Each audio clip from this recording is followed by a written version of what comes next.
খুব ভালো পরকীয়া করতে পারে। আমার কাছে মৌসুমী আপুকে বেশি ভালো লাগে, বেশি সুন্দর লাগে। পিঁপড়া খাবে বড় লোকের ধন। সো আমি হুমায়ুন ফরিদি স্যারের কোনো একটা ক্যারেক্টার প্লে করতে চাইবো। আমি কখনো আমার একটা সিন খাইয়ে দিব। I am involve with all types of bad stuff. Cycle চালায় অফিস যাইতাম মাঝে মধ্যে।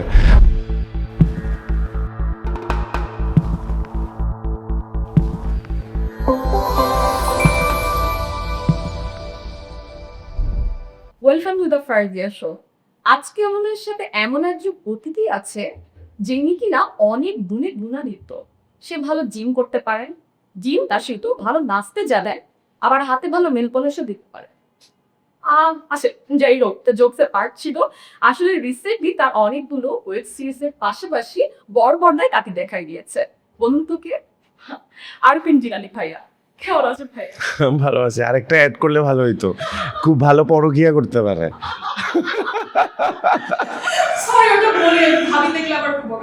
এটা না সমস্যা নেই, অন স্ক্রিন পরকীয়ার সাথে she is fine. That's really nice. আচ্ছা ভাই, আমি প্রথমে শুরু করতে যাচ্ছি, যেহেতু আমি নেল পলিশের কথাটা বললাম, আপনি কিভাবে দেখবেন? এটা একটা কাহিনী আছে। কাহিনী হচ্ছে গিয়ে, যখন আমি স্ক্রিপ্টে দেখলাম যে ও এরকম নেল পালিশ দেয়, আমি আমার লাইফে কখনোই নেল পালিশ দেই নেই এবং কখনো কোনো পারপাসেও দেওয়ার প্রয়োজন পড়ে নেই। So that was the first time. এবং আমি জানলাম যে ওকে আবার এটা নিজে নিজে দিতে হবে। তো আমি বাসায় আবার একটু কয়েকদিন প্র্যাকটিস করছিলাম যে ন্যাচারালি, কারণ একটা হচ্ছে কি আমি আজকে ফার্স্ট টাইম দিচ্ছি, আরেকটা হচ্ছে আমি সবসময়ই দেই। দুইটার মধ্যে কিন্তু তফাৎ আছে। সো আমার ওই ক্যাকটাসের যে ক্যারেক্টারটা ছিল, সে সবসময় হাতে ব্ল্যাক নেল পলিশ দেয়। সো এই জন্য আমি নিজে একটু প্রিপারেশন নিয়ে গেছিলাম যে নেল পলিশ দিলে কীরকম লাগে আসলে নর্মালি, ন্যাচারালি। ঠিক আছে,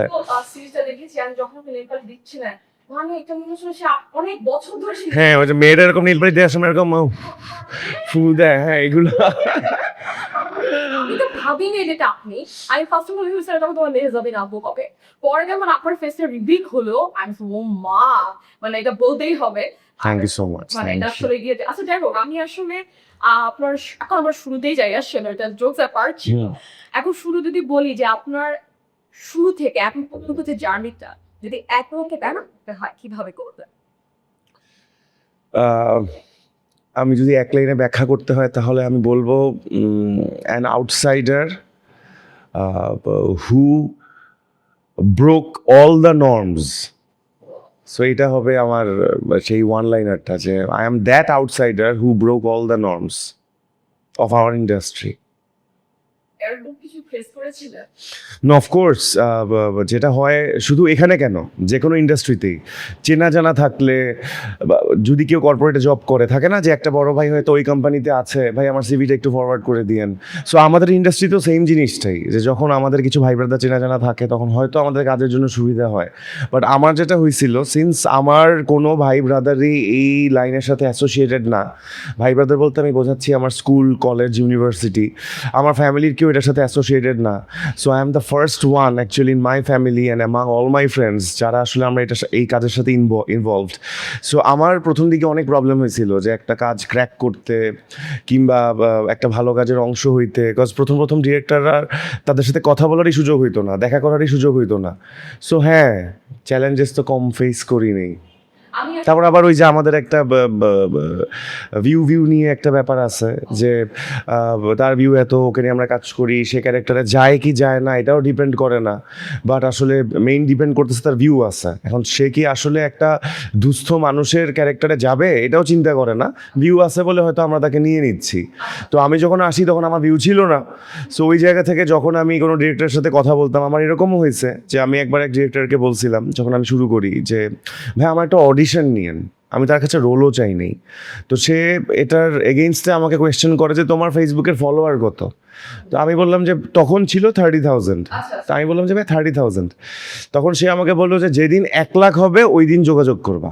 আচ্ছা আমি একটু ইন্টারাপ্ট করি, তাহলে কি ভালো আর্টিস্ট হতে হলে ফলোয়ার্স আসলে ম্যাটার করে?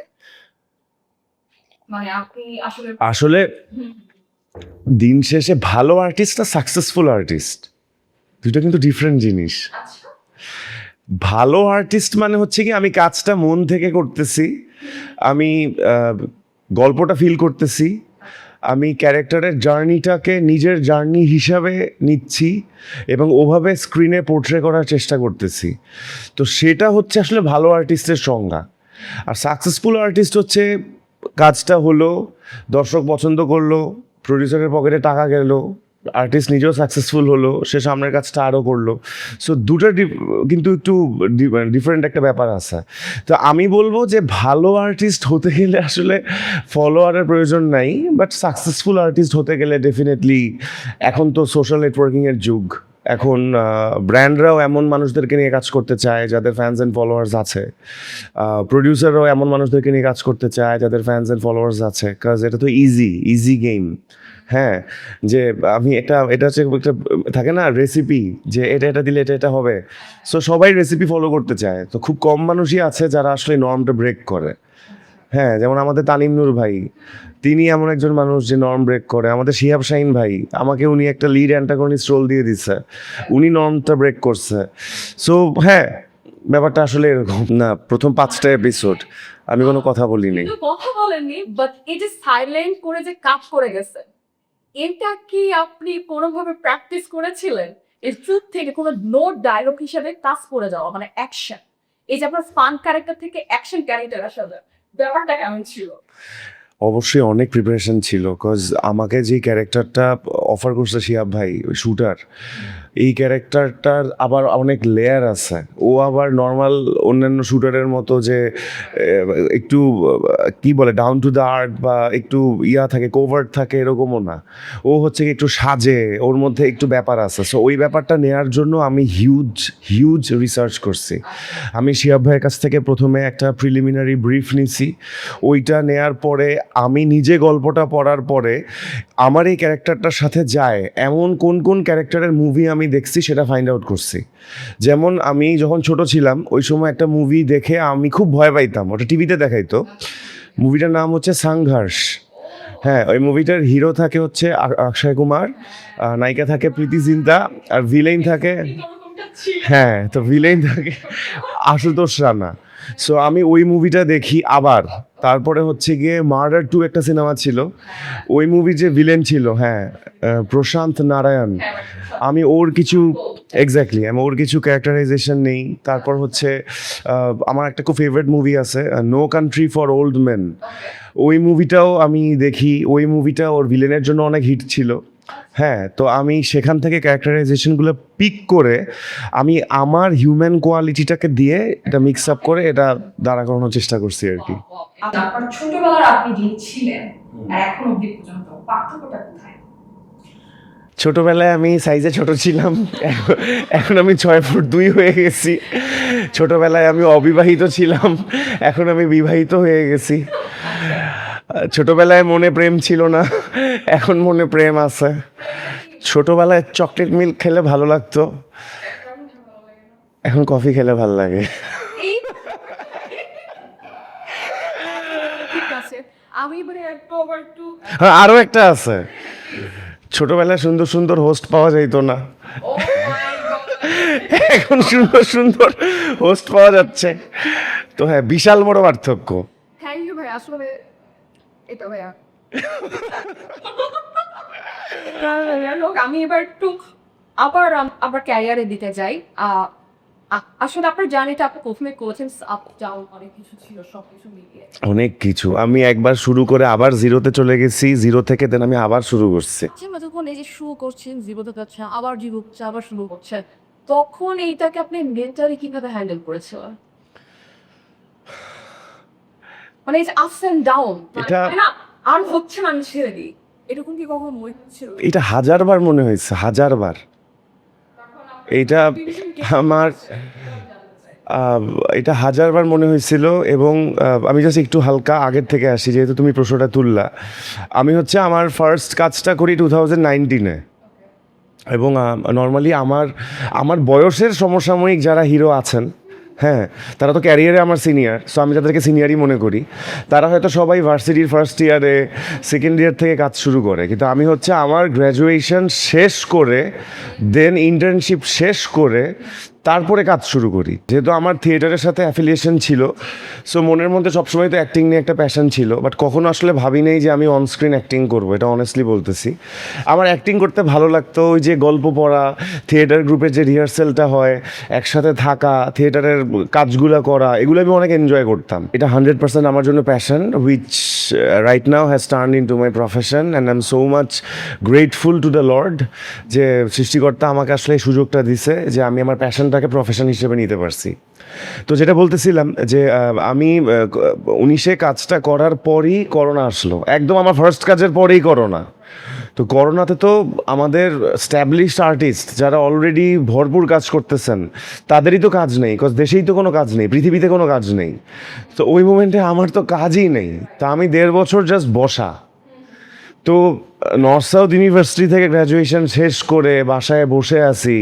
তো এইটা, তার মধ্যে বাড়ির বড় ছেলে, এইটা আমার বাবা একদমই পজিটিভলি দেখতেছিল না, এবং which is very natural for any father, because বাবারা তো সবসময় তাদের ছেলেদের ভালোটাই চিন্তা করে, স্ট্যাবলিশমেন্ট চিন্তা করে। বাসায় আব্বু কথা বলতো না, কথা তো সারাক্ষণ বাসায় আসতেছি, বাবা কথা বলে না, একটা ফ্যামিলি প্রেশার। ওই প্রেশার থেকে করোনা যখন যাচ্ছে এই সময় আমি একটা জবে ঢুকে যাই, একটা ফার্মাসিউটিক্যাল কোম্পানিতে, ওদের স্ট্র্যাটেজিক ব্র্যান্ড ম্যানেজমেন্ট ডিপার্টমেন্টে।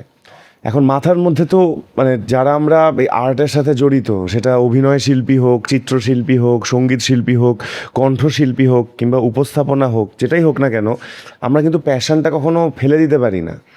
হ্যাঁ, তো মাথার মধ্যে এটা সবসময় ছিল।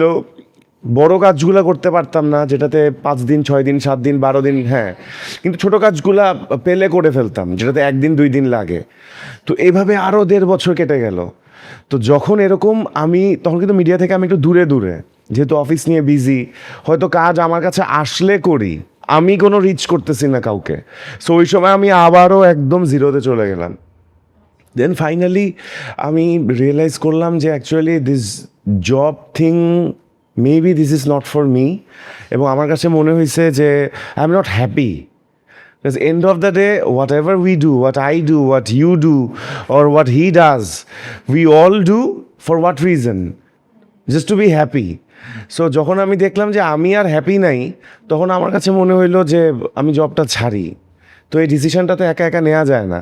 তো আমি আর তাছাড়া আমার এটা আমি অনেক জায়গায় বলছি, ওটা না বলি, একটা ব্যাপার যে হ্যাঁ, যে আমার যিনি সুপারভাইজার ছিলেন, হ্যাঁ, তো আমার অফিসের, সো যিনি আমাকে ইমিডিয়েটলি সুপারভাইজ করতেন, he actually made it easier for me to leave the job, actually to take the decision.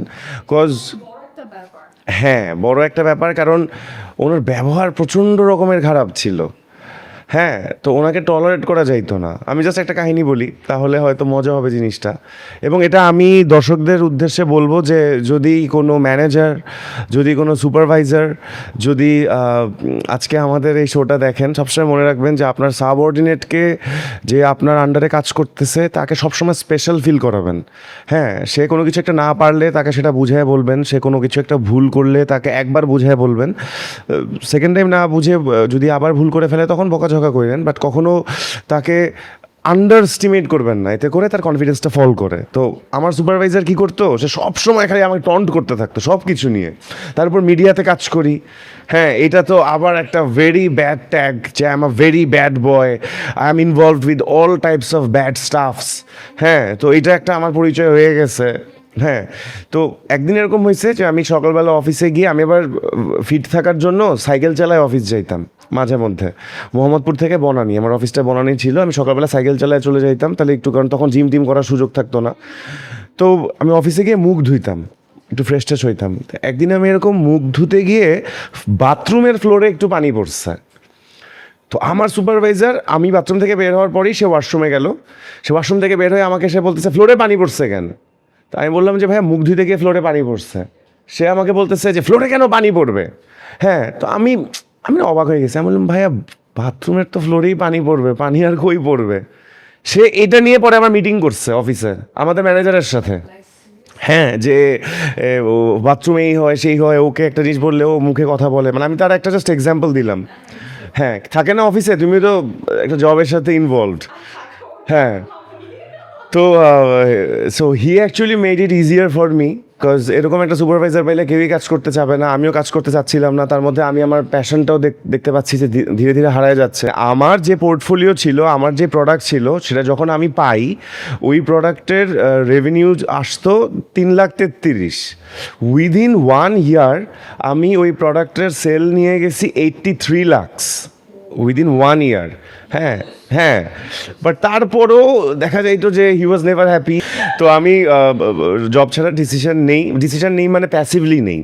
দেন আমি আমার মায়ের সাথে কথা বলি যে পারতেছি না, ইচ্ছা করতেছে না, এটা সেটা। মা বলে জব ছাড়তে না, because by then I have already got married.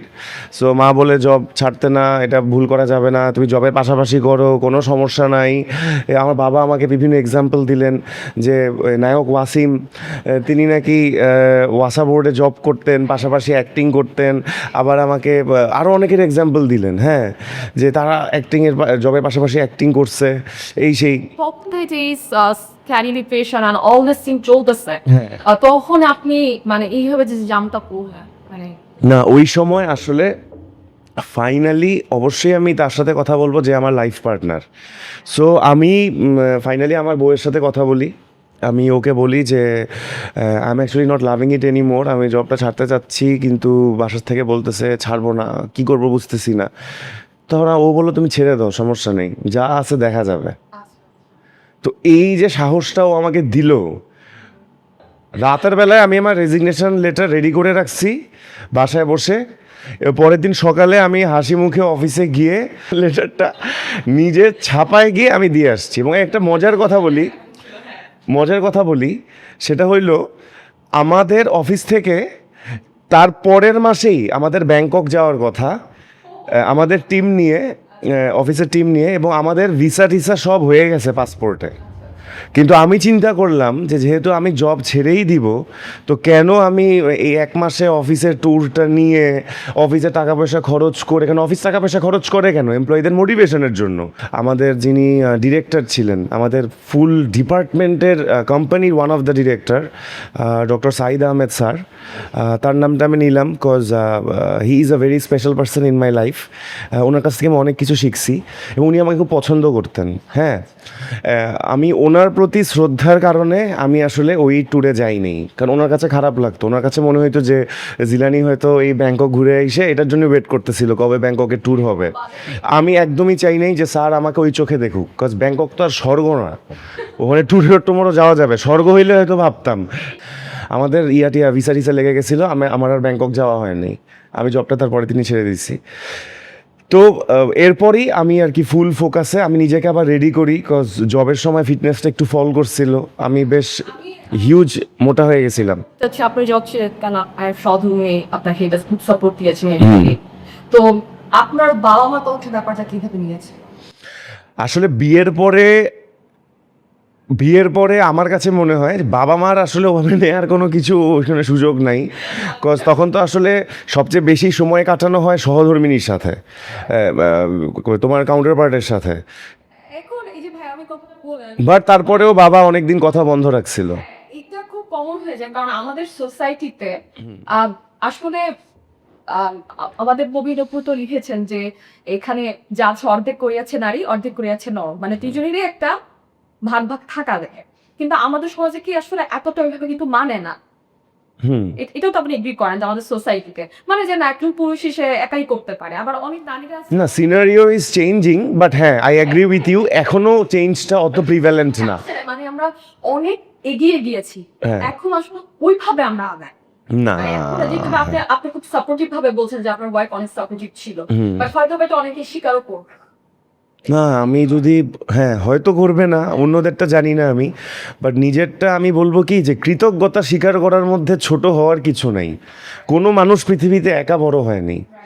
আমি কিন্তু যদি বলি যে ক্যাকটাসে আমি ফাটাই দিছি, আমি বনলতা এক্সপ্রেসে ফাটাই দিছি, চক্রতে আমি ফাটাই দিছি, এটা বললে একদম ভুল হবে। আমার ফাটানোর পেছনে ডিরেক্টরের অবদান আছে, আমার কো আর্টিস্টের অবদান আছে, আমার ডিওপির অবদান আছে। যেই প্রোডাকশন বয়টা আমি কফি চাওয়ার সাথে সাথে আমাকে গরম গরম কফি এনে দিছে তার অবদান আছে। যেই প্রোডাকশন বয়টা হয়তো কাজের এক ফাঁকে ভাই কিছু লাগবে নাকি, কী খাবেন বলেন এনে দিচ্ছি, তার অবদান আছে। সো আসলে যেই মানুষগুলোই পৃথিবীতে বড় বড় হয় তাদেরকে পেছন থেকে অনেকেই কেউ অ্যাক্টিভলি কেউ প্যাসিভলি সাপোর্ট দিয়ে যায়, সো তাদের কৃতজ্ঞতাটা স্বীকার করলে সৃষ্টিকর্তা খুশি হয়। তো আসলে আমি এটা খুব দৃঢ়ভাবে বিশ্বাস করি যে কৃতজ্ঞতা স্বীকার করার মধ্যে ছোট হওয়ার কিছু নেই, উল্টা আপনি বড় হবেন, তুমি বড় হবা এবং সৃষ্টিকর্তা খুশি হয়ে তোমাকে আরও দিবে। ভাই আর একটা কথা জানতে চাচ্ছিলাম, আমরা আবার একটু কাজে ফিরে যাই। সেটা হচ্ছে যেহেতু আপনার সাম্প্রতিক কাজ বমতা এক্সপ্রেস, যেটা আমি শুরুতে বললাম আপনি খুব ভালো জিম করেন, ওইখানে একটা পার্ট ছিল। যারা বমতা দেখলে তারা অবশ্যই এটা রিলেট করতে পারবেন। আপনি আপনার জিমের সাথে সাথে খুব সুন্দর, ওইখানেও কিন্তু আপনার খুব কম ডায়লগ ছিল, ওইটুকু ইম্প্যাক্টিং, ওইটা নিয়ে মানুষ খুব কথা বলে। হ্যাঁ, পিপল আর লাভিং ইট। আমার জার্মানি, ফিনল্যান্ড, তারপর অস্ট্রেলিয়া, ইউএসএ, ইউরোপের বেশ কিছু কান্ট্রিতে অলরেডি আমার অনেক ফ্যান হয়েছে এবং তুমি শুনলে অবাক হবা যে মানে তারা আমাকে ফেসবুকে খুঁজে বের করে দে হ্যাভ টেক্সটেড মি, যেটা আমার মেসেজ রিকোয়েস্টে গিয়ে থাকে ফেসবুকে। আমি যখন আবার মেসেজ রিকোয়েস্টে গিয়ে দেখি যে এরকম মেসেজ আসতেছে, I get back to all of them. আমার এত ভালো লাগে, বিকজ দেশে যারা কাজ দেখতেছে, দেশে তো আছেই, হয়তো চীনে জানে কাজ দেখে, বাট বাইরের একটা মানুষ সে দেখে আমাকে খুঁজে বের করে তার এই খুশিটা প্রকাশ করতেছে, এটা আসলে যে কি ভালো লাগার ব্যাপার। এবং তাদের প্রতিও আমি অনেক কৃতজ্ঞতা প্রকাশ করি এবং আমি যে অনেক খুশি হয়েছি এটা আমি তাদেরকে ফিল করাই যে থ্যাংক ইউ সো মাচ। হ্যাঁ, আমি এটা প্রায় সময় দেখি, আমি আপনার পোস্টিং ভালোই দেখি ভাইয়া। Thank you. ভালো লাগে, thank you, thank you. Share করেন। না না, তাদের জন্যই তো আমি তো তাদের জন্যই। আজকে যদি if they reject me then I will end up to trashes. তো অফকোর্স এটা আমি বলবো আমার কাজের সবচেয়ে প্রাইম রেসপন্সিবিলিটি হচ্ছে গিয়ে to acknowledge the appreciation of my audiences, of my fans, of my friends, of my colleagues, everyone. Thank you ভাইয়া। এখন ভাই আমি আমার এটা জানতে চাচ্ছিলাম যে এই কাজটা আপনার কাছে খুব স্পেশাল একটা প্রজেক্ট ছিল। Definitely, because first of all এটা হচ্ছে হুমায়ুন আহমেদ স্যারের একটা গল্প। আমি হুমায়ুন আহমেদ স্যারের huge fan. On top of that, আমি যখন ছোট ছিলাম তখন আমি দেখতাম যে হুমায়ুন আহমেদ স্যারের একটা নাটক, হুমায়ুন আহমেদ স্যারের একটা সিনেমা, এটা দেখতে মানুষজন কীরকম উদ্গ্রীব একদম। তখন তো আর এত চ্যানেল এত কিছু ছিল না, তো দেখা যেত যে আমাদের মামা খালারা আমাদেরকে নিয়ে ওই শুক্রবার নামাজের পর যেই বাংলা ছায়াছবি যে শুরু হয়, আমরা বসে থাকতাম আজকে এই সিনেমাটা দেখাবে হুমায়ুন আহমেদ স্যারের, কিংবা কোনো একটা মুভি আসতেছে, কিংবা কোনো একটা নাটক আসতেছে, কিংবা তার ধারাবাহিকগুলা, এগুলো নিয়ে অনেক আলোচনা হইতো। তো ওই জায়গা থেকে স্যারের একটা কাজ তো করার একটা আগ্রহ থাকেই। তার উপর যোগ হয়েছে ডিরেক্টর তানিম নূর ভাই, তার ব্যাপারে তো আমি কি বলবো, সারা বাংলাদেশ জানে। হ্যাঁ, উৎসবে ছিলাম। সো তানিম নূর ভাইয়ের ডিরেকশনের অংশ হতে পারা এটা একটা বিশাল ব্যাপার। ওইটা কি আমার ডায়লগ 1টা 2টা 5টা 10টা না 20টা আমি এত চিন্তাই করবো না। তানিম নূর ভাইয়ের প্রোডাকশন, এর মানে he will do justice to me. So আমি এটা করে ফেলবো। এবং থার্ড যেই রিজন সেটা হচ্ছে কি আমার কো অ্যাক্টাররা, যাদের সাথে আমি স্ক্রিন শেয়ার করার সৌভাগ্য অর্জন করেছি, চঞ্চল দা, বাঁধন আপু, মোশরফ করিম ভাই, শ্যামল মাওলা ভাই, শরীফুল রাজ ভাই, সাবিলা নূর আপু, এভরিওয়ান। হ্যাঁ, এবং আমি যারা আমার সাথে আমার নিউ কামাররাও ছিল, সাবরিন আজাদ, লাবণ্য, আমাদের ক্যামেরাম্যান যে ছিল রুমি। সো এরকম এত দুর্দান্ত একটা কাস্টিংয়ের সাথে কাজ করার লোক কে সামলাইতে পারে? আচ্ছা ভাই, আমি যতটুকু জানি এই বনলতার এক্সপ্রেসের আগে আপনার ক্যাটটা স্টোরি এসেছে, শুটটা কি এটার আগে করা ছিল কি? না, বনলতা এক্সপ্রেসের শুট আগে শেষ হয়েছে। আচ্ছা, তাহলে আমি এটাই জানতে চাচ্ছি, কারণ আপনি একটা কমেডি রোল করেছিলেন, রাইট? কমেডি রোল ছিল, তো ওইখান থেকে আপনি একটা অ্যাকশন রোল করেছেন, কিভাবে ব্যালেন্স নিয়ে?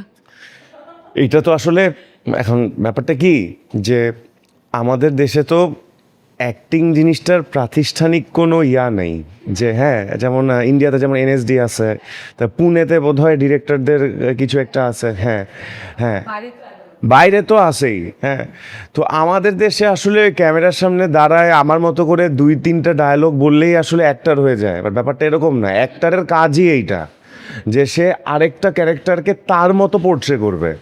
আরেফিন জিলানি যদি বনলতার ফয়সালে আরেফিন জিলানি প্লে করে তাহলে তো ফয়সাল হয় না। আরেফিন জিলানি যদি শুটারে গিয়ে আরেফিন জিলানি প্লে করে তাহলে তো শুটার হয় না, কজ আরেফিন জিলানি তো স্নাইপার নিয়ে মানুষ খুন করে না। হ্যাঁ, আবার আরেফিন জিলানি যদি চক্রতে রাহাত না হয়ে আরেফিন জিলানির মতো হয় তাহলে তো আর হইল না, cause Arefin Jilani double timing করে না। তো আসলে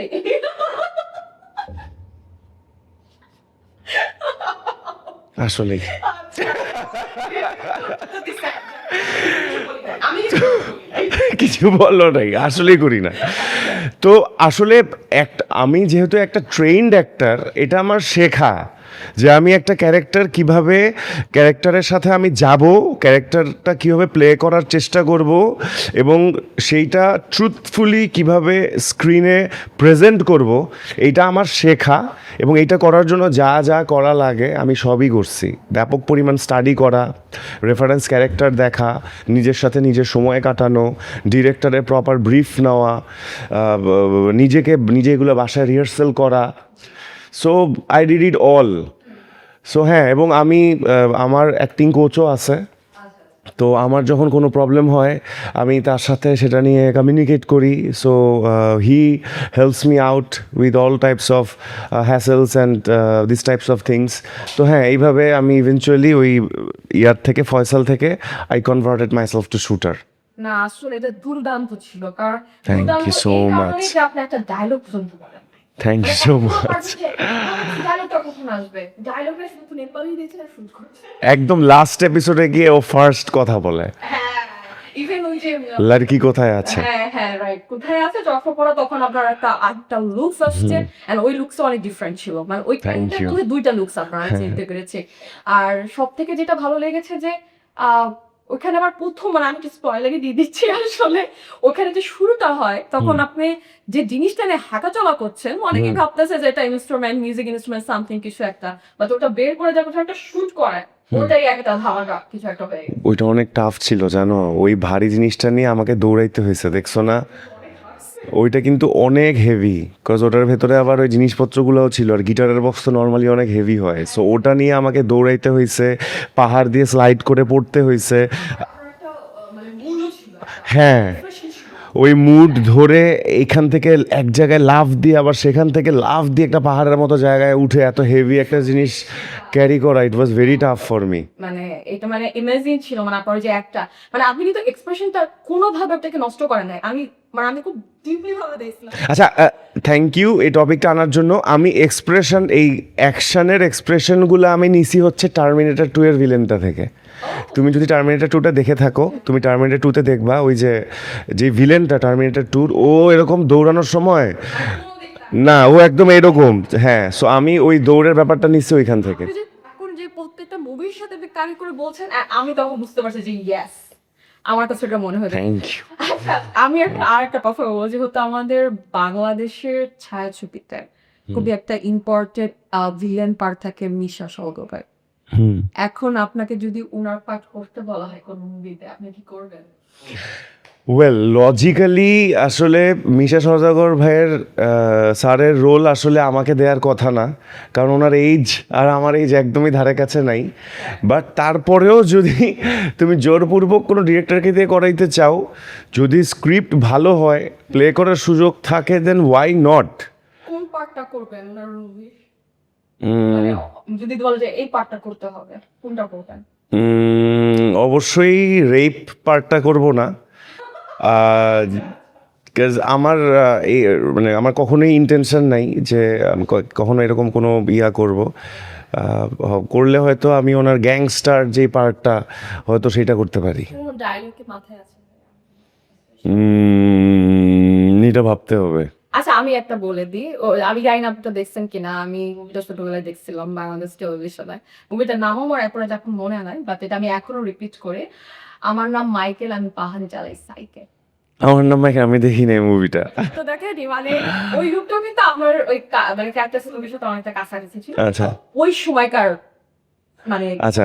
ওই সময়গুলো টোনটা নিয়েছিল, বাট এটা খুবই মজার ছিল। ইভেন আমার এখনো মনে আছে লাস্ট যখন মুভটা শেষ, হিরো যখন বুলি করলো তখন এই ডায়লগটা দিয়ে সে মরে। আমার খুব মজা লাগছিল তখন, মেবি আমি ক্লাস 3 or 2 তে। হ্যাঁ, মিশা সওদাগর স্যার তো undoubtedly is a fantastic actor, এবং একটা ইন্ডাস্ট্রিতে এতদিন ধরে কাজ করে যাচ্ছে, এটা মুখের কথা না। আপনার শৈশবের জার্নিটা, হুম। শৈশবের কোনো জার্নি থেকে আপনার মনে হয়েছিল যে আপনি একজন অ্যাক্টর হবেন? না, কোনো ফিল হয়নি? কখনো ফিল হয় নাই। কিন্তু আমাদের এক মামা আছে, আমার আম্মুর ফুফাতো ভাই, উনি এমনি আমি ছোটবেলায় অনেক সুন্দর ছিলাম ছোটবেলায়, সেটা জানি না, থ্যাংক ইউ। তো একদম মানে এখন তো রোদে বার্ন টার্ন হয়ে স্কিন দেখা গেছে একটু ডার্ক হয়েছে, ছোটবেলায় আমি একদম পুরো ফর্সা ধবধবা ছিলাম। তো উনি আর কি আম্মুকে দুষ্টামি করে বলতো যে বোম্বের শাহরুখ খান, বোম্বের শাহরুখ খান, বোম্বের শাহরুখ খান, এরকম বলতো। বাট আমার ছোটোর থেকে কখনোই মাথায় টাথায় কোথাও শরীরের কোনো অংশেই এরকম কোনো ইন্টেনশন ছিল না যে আমি জানতামও না যে আমি হয়তো অ্যাক্টর হব, হিরো হব, এরকম কিছু হব, এটা আসলে কখনোই ছিল না। আর বাকি 5-10 জনের মতোই ডাক্তার হব, বাবা মা চাইতো ডাক্তার হই। আমি কি চাইতাম, আমিও বাবা মারটাই চাইতাম ডাক্তার হই, হ্যাঁ। তো এভাবে বাবা মারটা চাইতে চাইতেই একসময় নিজেরটা চাওয়া শুরু করলাম, এই। আর নিজের কখন এই চাওয়াটা শুরু হলো, কোন সময় থেকে? এইটা শুরু হলো হচ্ছে আমি যখন আরজে হিসেবে কাজ করি তখন থেকে। আচ্ছা। হ্যাঁ, তখন থেকে আমার ভালো লাগা শুরু করলো, মানে পার্ট টাইম জিনিসটাকে, আরজে তো একটা পার্ট টাইম টাস্ক। সো এই পার্ট টাইম প্রফেশনটাকে আমার এত ভালোবাসা শুরু করলাম, দেখলাম যে আমি এখানে হিউজ ইনপুট দিই এবং আমি খুব এনজয় করি, মানে দিনে 10 ঘন্টা 12 ঘন্টা কাজ করতেছি, বাট কোনো কমপ্লেইন নাই, কারণ আমি এটা এনজয় করতেছি। সো তখন আই স্টার্টেড রিয়েলাইজিং যে I should stick to creative work. So এটা ভাইয়া কত সাল ছিল? এইটা ছিল মনে করো 2000, ফার্স্ট ফিল করা শুরু করলাম 2016-17, তখন থিয়েটারের সাথে ইনভলভমেন্ট ছিল। দেন ইভেনচুয়ালি 2019 থেকে অন স্ক্রিনে কাজ করা শুরু, মাঝে আবার করোনাতে গ্যাপ। সো হ্যাঁ। আচ্ছা ভাইয়া, আমি একটু আর একটু ছোটবেলায় থেকে যাই, সেটা আর একটু ছোটবেলা, আর ছোটবেলায় কেটেছে, সেটা হলো ছোটবেলার কোন স্মৃতিটা আছে যেটা আপনাকে অনেক ভাবায় আবার কাঁদায়ও? জটিল প্রশ্ন। একদম। ছোট, অনেক ভাবায় এবং কাঁদায়, মানে কোনো একটা ইমোশনাল জিনিস। অবশ্যই। মানে একটা আপনি এখনো ভুলতে পারেন না, থাকে না কিছু, মানে অনেকেই হয়তো বা জানলে চাই তোমার ছোটবেলার একটা গুড মেমোরিজ বলো, কিন্তু আমি আপনার কাছে জানতে চাচ্ছি আপনাকে ভাবাচ্ছে কাঁদাচ্ছে আমার এই বছর, মানে এতগুলো বছর পরও। এটা এটা অনেকগুলোই আছে, বাট তুমি হঠাৎ করে বললা তো আমাকে অবশ্যই হঠাৎ করেই যেটা ন্যাচারালি আসবে সেটার উত্তর দিতে হবে। সো আমি সেটাই দিই। আমার হঠাৎ করে যেটা মনে আসছে, আমি হচ্ছে সেন্ট জোসেফ স্কুলের স্টুডেন্ট আর কি, saint Joseph higher secondary school. তো আমাদের স্কুলে চান্স পাওয়া খুবই টাফ। 3তে হচ্ছে আমাদের একটা ভর্তি পরীক্ষা হয়, যেখানে লাখ লাখ বাচ্চা পরীক্ষা দেয়, তার মধ্যে চান্স পায় কেবলমাত্র 112 জন। 2টা সেকশন ছিল ওই সময়, 56 করে। তো আমার মায়ের হচ্ছে খুব ইচ্ছা, সে আমাকে সেন্ট জোসেফ হায়ার সেকেন্ডারি স্কুলে পড়াবে, আমাকে সে জোসেফাইট বানাবে, এটা তার খুব ইচ্ছা। তো ওই সময় এরকম কোচিং ভর্তি কোচিং, এইটা সেইটা নানা রকম পড়াশোনা, বাসার থেকে মায়ের প্রেশার, বাবার প্রেশার, যে হইতেই হবে।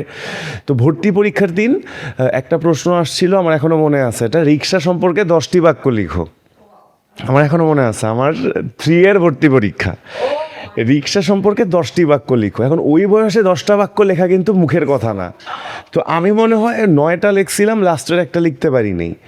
এইটা নিয়ে, এটা একদমই এটা একটু মনে আছে, ওই যে রিক্সার নিচে হারিকেন ঝুলে, তারপর হচ্ছে গিয়ে ওই যে ওই সময় তো রাস্তাঘাটে, হ্যাঁ 3 চাকা আছে, তখন রাতের বেলা রিক্সার নিচে হারিকেন ঝুলতো, কারণ রাস্তাতে এত ল্যাম্পপোস্ট ছিল না, এভাবেই রাস্তা আলোকিত থাকতো। তো এইসবই লিখছিলাম। তো যাই হোক, আমি ভাবছি যে আমি তো চান্স পাবো না। এর মধ্যে আমার বাবা আগে আমাকে একটা অফার দিছে যে যদি আমি সেন্ট জোসেফে চান্স পাই তাহলে আমাকে একটা সাইকেল কিনে দিবে। আমার আবার সাইকেলের খুব শখ।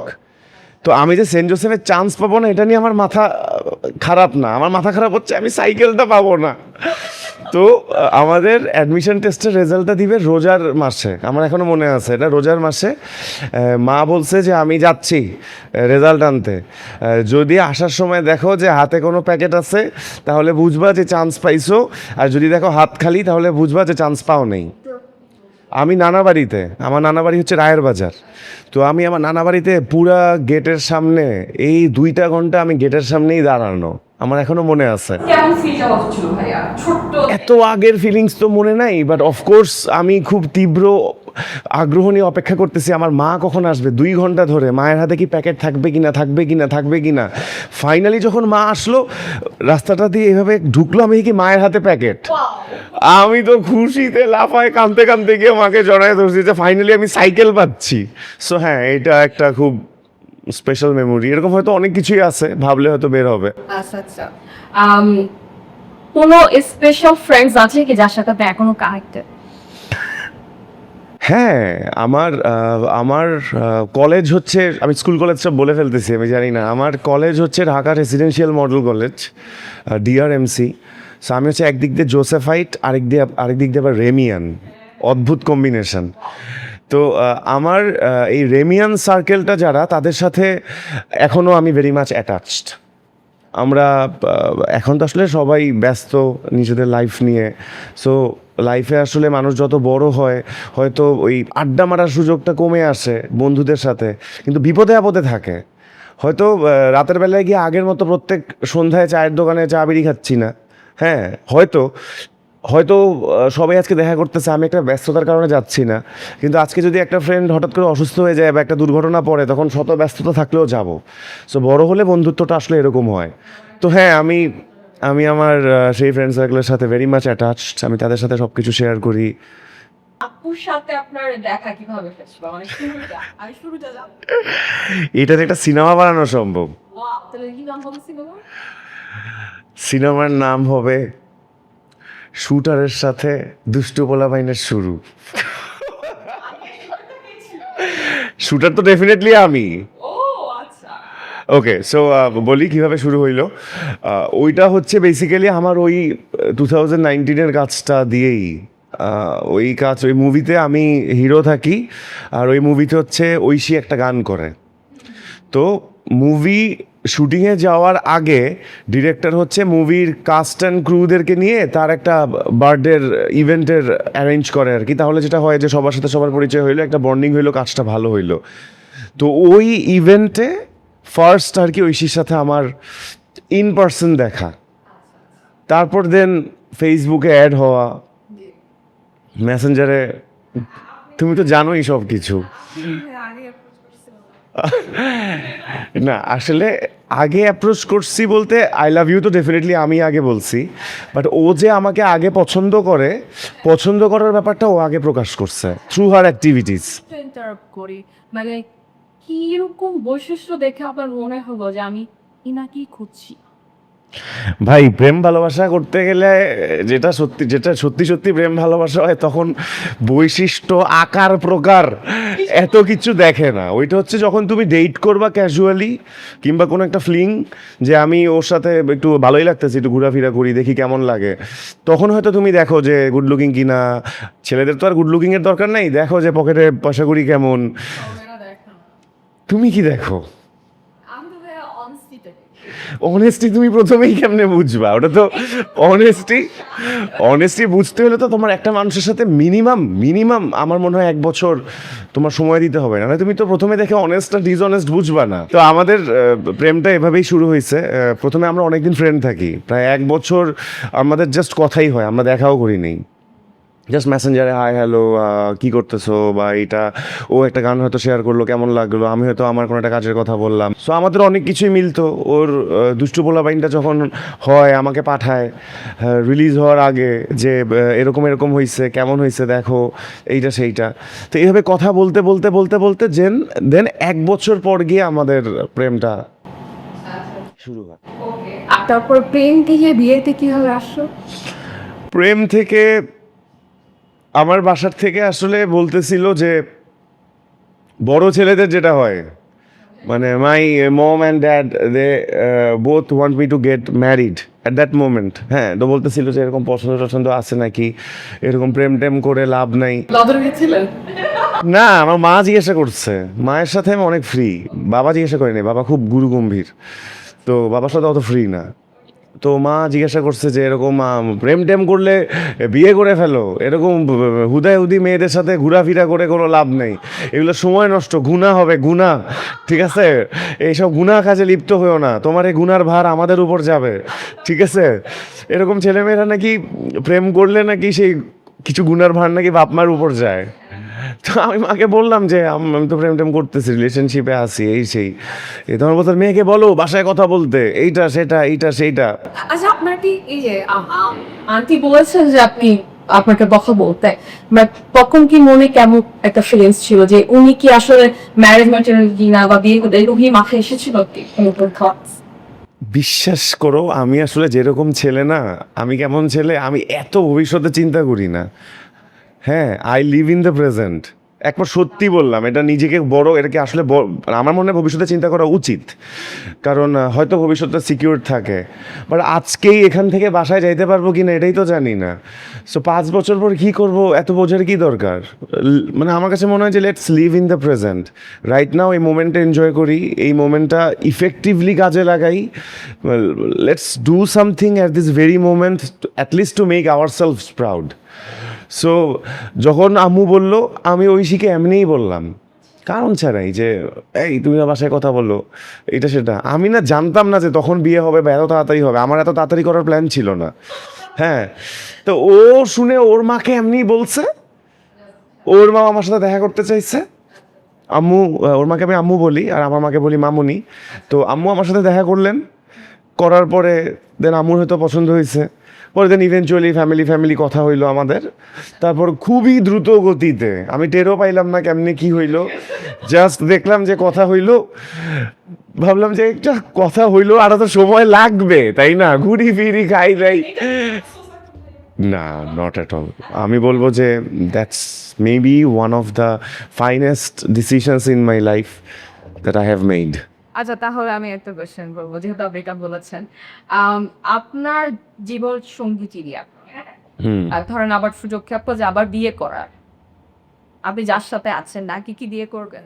যদি 1 কোটি বার সুযোগ থাকে 1 কোটি বারই করবো। সেটা জানি না আপু জিতছে নাকি, বাট আমি জিতছি। আপনি তো অনেকগুলো ওয়েব সিরিজ করছেন। অনেকগুলো না, করেছি। বেশ কয়েকটা ভালোই হয়েছে। তো বাংলাদেশের web series and others country web সিরিজে আপনার মানে ধারণাটা কি? মানে কোনো ডিফারেন্স আছে বা সিমিলারিটি আছে কি না? হিউজ ডিফারেন্স আছে।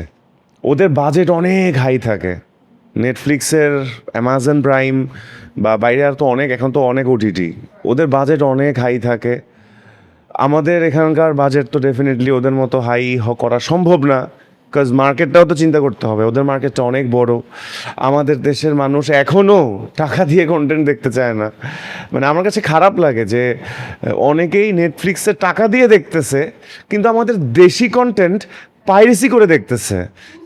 এটা কিন্তু ভালো ভালো হচ্ছে অ্যাবসলিউটলি। মানে আমার কাছে মনে হয় কি যে মানে আমাদের সবার বোঝা উচিত যে যখন আমি আমার নিজের দেশের কন্টেন্টটা, কথার কথা যে আমি চক্রর কথাই বলি, চক্র 2 দেখতে লাগছে 25 টাকা, রাইট? 25 টাকা দিলেই চক্র 2 দেখা যাচ্ছে, খুবই ইনসিগনিফিক্যান্ট একটা অ্যামাউন্ট। বাট এই যে অ্যামাউন্টটা সে পে করতেছে, তখন কিন্তু টাকাটা ঘুরতেছে বাংলাদেশের ইন্ডাস্ট্রিতে, টাকাটা যাচ্ছে বাংলাদেশি প্রডিউসার, সেই প্রডিউসারের কাছ থেকে টাকা যাচ্ছে director, actor and all the crews, তখন তারা সেকেন্ড আরেকটা প্রজেক্ট করতে পারছে। সো এটা যখন আপনি পাইরেসি করে দেখতেছেন, আপনার প্রডিউসার টাকা পাচ্ছে না, যেখানে আপনি নেটফ্লিক্স বা অ্যামাজন প্রাইম কিন্তু টাকা দিয়ে দেখতেছেন, এবং ওটা কিন্তু বেশ ভালোই এক্সপেন্সিভ, যেই টাকাটা বাইরের দেশের লোক নিয়ে যাচ্ছে। আমার মনে হয় দেশকে ভালোবাসা উচিত অ্যাট ফার্স্ট। আমি নিজেও নেটফ্লিক্সের প্রচুর কন্টেন্ট দেখি, বাইরের কন্টেন্ট কেন দেখবো না, দেখবো, বাট ওদেরটাও টাকা দিয়ে দেখবো, নিজেরটা তো সবার আগে টাকা দিয়ে দেখবো, কারণ আমার আগে নিজের দেশকে গ্রো করতে হবে। তো যেটা বলতেছিলাম, ডিফারেন্স তো অনেক আছে, বাট এত প্রতিবন্ধকতার মধ্যেও আমাদের দেশের ডিরেক্টররা, আমাদের দেশের প্রোডাকশন টিম, আমাদের দেশের অ্যাক্টররা সিনসিয়ারলি কাজ করে যাচ্ছে যে একদম ইন্টারন্যাশনাল স্ট্যান্ডার্ডের প্রোডাকশন ডেলিভার করার, এবং যেখানে আমরা বেশ ভালোভাবেই সার্থক। ক্যাকটাস একটা ইন্টারন্যাশনাল স্ট্যান্ডার্ডের ওয়েব সিরিজ, চক্র 2 একটা ইন্টারন্যাশনাল স্ট্যান্ডার্ডের ওয়েব সিরিজ, এছাড়া অনেক ভালো ভালো ওয়েব সিরিজ আছে যেগুলো ইন্টারন্যাশনাল স্ট্যান্ডার্ডের, গুলমোহর, কাইজার, তাকদির, সবগুলাই। আরও অনেকগুলোই, আমার নাম বলা হয় নাই, মহানগর, হ্যাঁ। হ্যাঁ অবশ্যই। আচ্ছা ভাইয়া, আমি আপনাকে আপনার আমি নতুনদের জন্য কিছু সাজেশন চাচ্ছি, যার ইয়ং অ্যাক্টরস অ্যাক্ট্রেস আছে, যারা ফিউচার আরো বড় কিছু হবে, তাদের জন্য কি সাজেশন দিবেন? আমি নিজেই তো নতুন, আমি আমি ওদেরকে কি সাজেশন দিব? হ্যাঁ, যেটা দিতে পারি, অ্যাজ এখনো যা হয়নি। এখনও যারা লঞ্চড হয় নাই, ওকে, এখনও যারা লঞ্চড হয় নাই, ট্রাই করতেছে, তাদেরকে আমি বলতে চাই যে এই ক্যারিয়ারে ভালো করতে হইলে যেইটা লাগবে অ্যাট ফার্স্ট, সেইটা হচ্ছে গিয়ে এক্সট্রিম লেভেলের পেশেন্স অ্যান্ড এক্সট্রিম লেভেলের পার্সিভারেন্স এবং এক্সট্রিম লেভেলের ডেডিকেশন। যেহেতু জিনিসটা খুবই আনপ্রেডিক্টেবল এবং আমি জানি না আসলে কি ঘটতে যাচ্ছে, আমার জন্য অপরচুনিটিটা আদৌ খোলা থাকবে কি না, সো এই জন্য মানে আগের থেকেই 100% প্রিপারেশন রাখতে হবে। যেগুলো জিনিস হতে পারে। হ্যাঁ, যে আমি অ্যাক্টিং ক্রাফটটা, মানে আমি গুড লুকিং, এটা আমার ক্রেডিট না, এটা সৃষ্টিকর্তা আমাকে ওভাবে বানায় দিচ্ছে, এটা সৃষ্টিকর্তার ক্রেডিট। বাট ওইটার উপরে এই অ্যাক্টিং জিনিসটা শেখা প্রপারলি, গ্রামাটিক্যালি, এটা শেখা এবং ধৈর্য সহকারে মনে প্যাশনটা লালন করে নিজের ফিটনেস ঠিক রাখা, চরিত্রের প্রয়োজনে যদি মোটা হওয়া লাগে সেই ডেডিকেশন দেখানো। হ্যাঁ, যে আমি মোটা হয়ে দেখাইলাম, কারণ মোটা হয়ে তো আবার শুকাইতে হবে, যেটা আমির খান যেটা করছিল ওই যে দাঙ্গালে। হ্যাঁ, সে কিন্তু, তাকে বলা হয়েছিল প্রথমে শুকনা হওয়ার সিনটা করতে, তারপরে মোটা হওয়ার সিনটা করতে, সে কিন্তু প্রথমে মোটা হওয়ার সিন করছে। কেন? কারণ তার কাছে মনে হয়েছে যে প্রথমে যদি আমি মোটা হয়ে যাই, পরে আমার শুকানোর জন্য একটা তাগিদ থাকবে, আমি পরে শুকাইতে পারবো। কিন্তু প্রথমে আমি যদি শুকনো হওয়ার সিন করে ফেলি, পরে মোটা হইলে আবার আমার শুকাইতে অনেক কষ্ট হয়ে যাবে। সো এই যে ডেডিকেশনটা, এটা ভাই থাকা লাগবে একদম টপ নচ লেভেলের। তখন আসার অনেস্টি, এইটা 100%। আমি কতটুকু ট্যালেন্টেড, আমি কতটুকু ভালো অ্যাক্টার, এটা আমি কখনোই বলবো না, কিন্তু আমি নিজের ব্যাপারে আমি যেটা বলতে চাই, আমি আমার কাজের প্রতি ভীষণ অনেস্ট। আমি আমার স্ক্রিপ্টটা খুব সিনসিয়ারলি পড়ি, আমি নিজে আগে রিহার্স করি, আমি কখনো আমার কো অ্যাক্টারের সিন খাইয়ে দিব এই মেন্টালিটিতে আমি কখনোই যাই না সেটে। আমি যাই একটা টিম প্লেয়ার হিসেবে খেলতে। সে একটা বল আমার দিকে পাস দিবে, আমি বলটা সামনের দিকে থ্রু দিব, কেউ হয়তো স্ট্রাইকার গোল দেওয়ার চেষ্টা করবে, মিস না হইলে আবার ব্যাক হয়ে আমার কাছে আসবে, আমি ওইভাবে খেলতে চাই। সো এই মেন্টালিটিটা থাকা লাগবে। 90 দশকে খুবই ধনী একজন অ্যাক্টর, আমি নাম বলছি না, যে কোনো একজন করতে পারে, যদি তার ক্যারেক্টার প্লে করতে বলে যে আপনাকে প্লে করতে হবে তার ক্যারেক্টার, আপনি কার ক্যারেক্টারটা প্লে করতে চান? আমি হুমায়ুন ফরিদি স্যারের ক্যারেক্টারটা প্লে করবো। ওয়াও, কেন? Man, I love his acting. মানে তার ক্যারেক্টারগুলো তো মুভিগুলোতে সবগুলোই ডাইনামিক, কিন্তু মানে এক একবার এক এক রকম। সো আমি হুমায়ুন ফরিদি স্যারের কোনো একটা ক্যারেক্টার প্লে করতে চাইবো। মুভি, আমার ওই মুভিটার নাম মনে নেই। ওই মুভিতে ওই যে পিঁপড়া খাবে বড় লোকের ধন, ও সোনা রে পিঁপড়া খাবে বড় লোকের ধন, ওই মুভিতে এটাই মনে হয় ওই মুভিটা, ওই যেখানে উনি গার্মেন্টসের মালিক থাকে। পাল্লাবি কোথায়? মোস্ট প্রবাবলি এটা কি পাল্লাবি কোথায় গান নাকি? অনেক ছোট ছিলাম তো মনে নেই। আমি ওই রোলটা প্লে করতে চাইবো। না, তার অ্যাক্টিং আমার কাছে সেই লাগছে। এটা আমার খুবই খুবই ফেভারিট মুভি, এটা আমার খুব পছন্দের, এন্ড আমিও ওই ক্যারেক্টার দেখে খুব পছন্দ, মানে আমিও ছোটবেলায় এটাই দেখছিলাম। কিন্তু আপনি এত বাড়তে আপনার এই হ্যারাসমেন্টের ক্যারেক্টার না, এখন কান, ওইটা মজা লাগবে মুভি তো, সো হয়তো ওনার কান কাটা রমজানটা আমি জানি না আমার ওটা প্লে করার যোগ্যতা আছে কি না। যদি চেষ্টা হয়তো করতে পারি, কিন্তু পারবো কিনা ওনার মতো আই ডোন্ট নো, বাট হ্যাঁ। আচ্ছা, তাহলে আমি এবার আপনি ফাইলে চলে যাই। ভাইয়া, দুজনের মধ্যে আমি চুজ করতে হবে, সাভর আপু না মৌসুমী আপু? মৌসুমী আপু। কেন? ছোট থেকে ভালো লাগতো তাই। কেন হওয়ার? Of course, both of them are undoubtedly very pretty, but কারো কাছে তো মানে ফল হিসেবে কমলা ভালো লাগে, কারো কাছে ফল হিসেবে ডালিম ভালো লাগে। তো আমার কাছে মৌসুমী আপুকে বেশি ভালো লাগে, বেশি সুন্দর লাগে। তার কথা বলার ধরনটা, উনি যেরকম একটু আদর আদর করে কথা বলে, ওই টোনটা আমার ভয়েসে তার খুব ভালো লাগে, এই জন্য। কখনো যদি সুযোগ হতো, মানে আগে যদি আপনি ওই সুযোগটা পেতেন, তাহলে ওনার সাথে অ্যাক্টিং করতেন কি? আমি না মানে মাঝে মধ্যে মনে হয় যে I am actually born at the wrong time. I wish মানে আমি তখন জন্মাইতাম। হ্যাঁ, তখন জন্মালে আপনি কি হতে বলেন? মৌসুমী আপুর হিরো হইতাম। এই জন্য কি আপনার এই মাস্টার্সটা পায়? না, এখন অন্য নায়িকাদেরকে নিয়ে পোষায় নিচ্ছি, কি আর আফসোস করবো বলো। আচ্ছা, one word success. One word, success আচ্ছা, ইন্টারনাল হ্যাপিনেস। আপনার যে লোকটা আমার ড্রিম রোল, আমার ড্রিম রোল হচ্ছে গিয়ে অ্যাভেঞ্জার্স দেখছো? আমার ড্রিম রোল হচ্ছে থর। আমি ক্যারেক্টারটা প্লে করব ইদার থর, নাইলে হচ্ছে এক্সম্যানের উলভারিন। আমি বুঝলাম না, আপনি রোমান্টিক জনটা বার্থডে কেন অ্যাকশন তো নিলেন? আমার অ্যাকশন ফিল্ম খুব ভালো লাগে আচ্ছা পার্সোনালি। আচ্ছা ওকে, অ্যাকশন থ্রিলার খুব ভালো লাগে, সুপার হিরো মুভিগুলো খুব ভালো লাগে। ঠিক আছে, আমরা আবার একটু 90 দশকে চাই। হুম 90 দশকে সেমি দুজনকে চুজ করতে হবে। হুম সালমান শাহ না মান্না? কঠিন প্রশ্ন। ফর মি যেটা বললাম, আমার জন্য সালমান শাহ। ড্যাশিং, প্রশ্নটা তাহলে এটাই করবা কেন? আচ্ছা, very dashing hero, he was very stylish, ঠিক আছে, কনসিডারিং দ্যাট টাইম। সে তার যুগের থেকে অনেক আগানো ছিল। আমি বিলিভ করি যে উনি যদি একটা শিক্ষিত ছেলে, হ্যাঁ, আমি বিলিভ করি যে উনি যদি বেঁচে থাকতেন তাহলে অনেক হাইলি এডুকেটেড পার্সনও ইন্সপায়ার ফিল হইতো তার দ্বারা টু বি অ্যান অ্যাক্টর। তখন এত হাই এডুকেটেড পারসন আমি জেনেছি না, হয়তো মানে আমি যতদূর জানি, ছিলেন না, ছিলেন না, এখন কিন্তু সবাই। হ্যাঁ, এখন কম বেশি সবাই এডুকেটেড। হ্যাঁ, আচ্ছা, যদি মানে উনি বেঁচে থাকতেন তাহলে আপনাকে কি বলতেন? তখন আমি ওনাকে তাহলে আপনার সাথে না কি বলবেন ওনাকে? প্রথমে একটা সালাম দিতাম, সালাম দিয়ে হয়তো অবাক দৃষ্টিতে তাকায় থাকতাম, তারপর হয়তো বলতাম যে স্যার আমি ওর হিউজ ফ্যান, আমি ওর হিউজ ফ্যান, হয়তো এতটুকুই বলতাম। তারপর উনি যদি অ্যালাউ করতেন তাহলে হয়তো একটা হাগ দিতাম, হ্যান্ডশেক করতাম, এই। ওকে ভাইয়া, আপনাকে অসংখ্য ধন্যবাদ। প্রথমত হাতে এত খোলা মেলা করে আমার সাথে কথা বলছে, আর আশা করি আপনার ফিউচার আরো আরো ব্রাইট হবে ইনশাআল্লাহ। বকুলি ভালো কিছু আরো হবে, আর এভাবেই চালিয়ে যান আপনার। Thank you so much.